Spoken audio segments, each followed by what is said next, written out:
Let's practice verifying inverse function. I will show you how to find the inverse function using algebra in the next video. So the first pairs of function we have is f of x equals to x to the third over 3, g of x equals to the cube root of 3x. I want to show that f is the inverse of g is the inverse of f.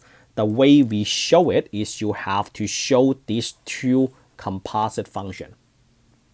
So the first one will be f of g of x. We want to show that this is equals to 1. Usually it's pretty easy to show.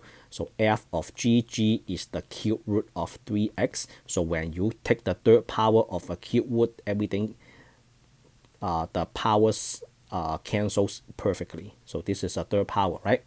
And then you put a cube root inside, and then what do you get? That one gives you 3x over 3. So you have an x, and then this is a check. And then the next one is g of f. So this is a g of x to the third divided by 3. And then this is a g is the cube root, right? And then you have 3 times x to the third divided by 3. See, the 3's got cancelled. And then you take the cube root of x to the third. So you take the cube root of x to the third. Then you have an x. So this is a check. Let's do the orange one. And you have to check the f of g of x. So this is a f of the cube root 1 minus x. And then f is 1 minus x to the third power. So x to the third power. And then the third power, you have a cube root in there. So everything cancels out perfectly. And then what do you have? You have 1 minus 1 minus x. So 1 minus 1 is cancelled. And then this you have a positive x. And then g of f. So g of f of x. And then this is a g. F of x is 1 minus x to the third. G is the cube root of 1 minus x. So 1 minus parenthesis 1 minus x to the third. I would have to remind you that don't forget the parenthesis. So this one, let's say you do not use a parenthesis, then you are not going to get this. So it is supposed to be the cube root of x to the third equals to x. So if you miss the parenthesis, then you will miss distributing this minus to here. Then you won't get a plus, right? So this one is done. This one is done. The blue one, you have two rational function that might take some time to do. So let's start. So f of g of x. This is f of g of x is 2x plus 3 divided by x minus 1. When you do this on the quizzes, exams, especially when everything requires to be written on paper, show all your work. Don't just say, okay, we plug in, okay, that equals to x, we are done. No, I don't think you will get any credits for that. So make sure to show all your work. Okay, f of x, we have a x plus 3. So we have a x plus, this, x plus 3. And then x minus 2, right? And then you put the g in that position. So you have a 2x plus 3 divided by x minus 1. And then 2x plus 3 divided by x minus 1. Then you will have to get a common denominator on top and bottom.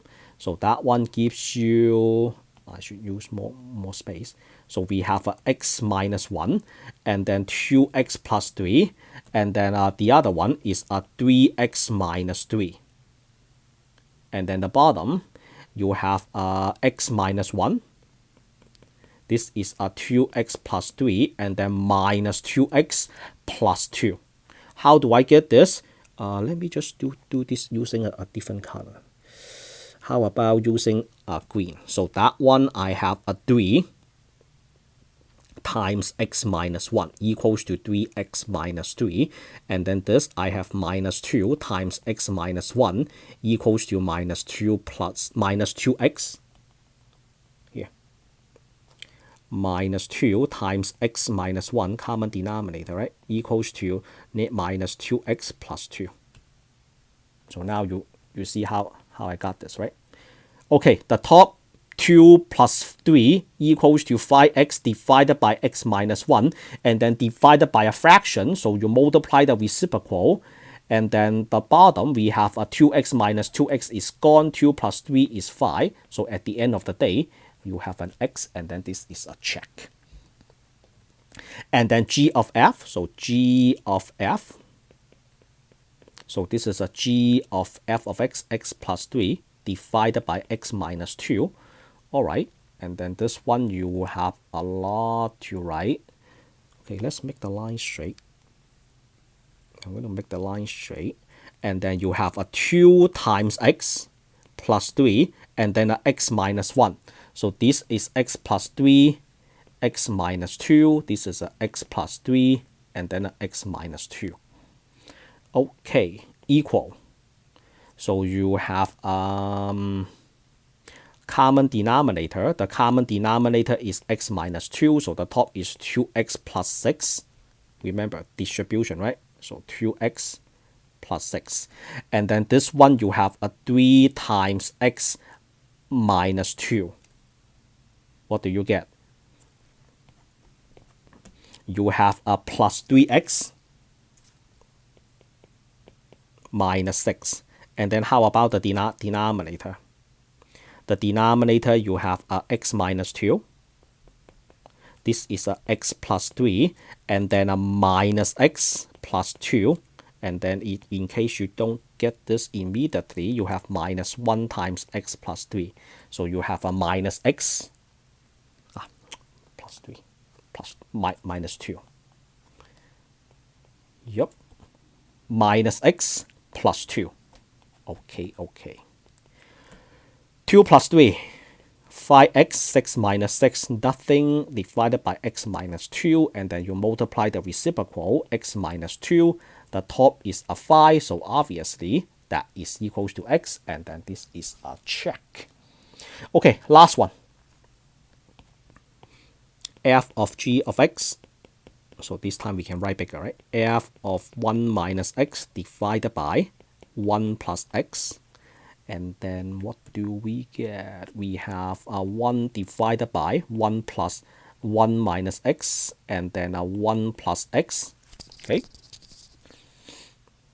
And then 1 divided by common denominator, 1 plus x. And then this is a 1 plus x minus 1 minus x, right?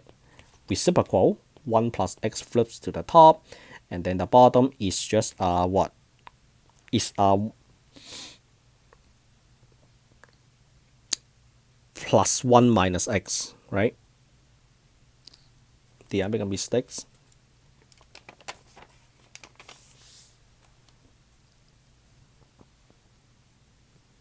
G of x, here. I'm sure everybody found the mistakes. Here. G is 1 minus x divided by x. I don't know how I came up with the previous. Do you know how come I found this mistake? Because I know that if I keep going, I won't get x. Okay, this is 1 minus x divided by x. So we have to do the common denominator all over again. So the common denominator is you have x, and then this is a x plus 1 minus x. So x minus x is gone, and then you have to flip this individual x to the top, and then the bottom is just 1, so you have an x. Right? You have an x. And then how about the other one? G of f. G of f is g of 1 over 1 plus x. All right, so this is 1 minus that, and then you have this 1 over 1 plus x, 1 over 1 plus x. All right, the top, you have 1 plus x. This is a 1 plus x minus 1, not plus, minus 1, 1 over 1 plus x. I know it's a lot of work. That's why you have to practice. So the top, you have a x, 1 plus x, and then the bottom, reciprocal, 1 plus x divided by 1. There you have it. You have an x. So this is a check. This is a check. So after you prove this, f of g is equals to x, g of f is equals to x, that means you can take a look at this function one more time and say that g is the inverse of f and f is the inverse of g. So what is this x? What is this x represent? This x represents the y equals to x. It's just like the mirror. So you are looking at yourself in front of a mirror, right? So the y equals to x is equals to the mirror. So when you are touching the mirror, so when you use your left hand, so looking at yourself, you have a mirror in front of you, you are looking at the mirror and then you see your reflection. Use your left hand, touch the mirror. Now, in the meantime, your reflection is touching the mirror as well. If you take a look at yourself, let's say you are the reflection. When you are the reflection, do we agree that your reflection is holding up the right hand? So that means your left hand is touching the right hand of the reflection. If you switch hand, use your right hand to touch the mirror, then your right hand is touching the left hand of the reflection. So the y equals to x allows the function and its inverse interchange the domain and range. Or in our example, the mirror, which is y equals to x, allows you to switch your left hand and your right hand. Alright, so that is the end of this video. In the next video, I will show you how to find the inverse function using algebra. I will meet you there. If you think this is helpful, give me a thumbs up, subscribe. Let's meet you all over there.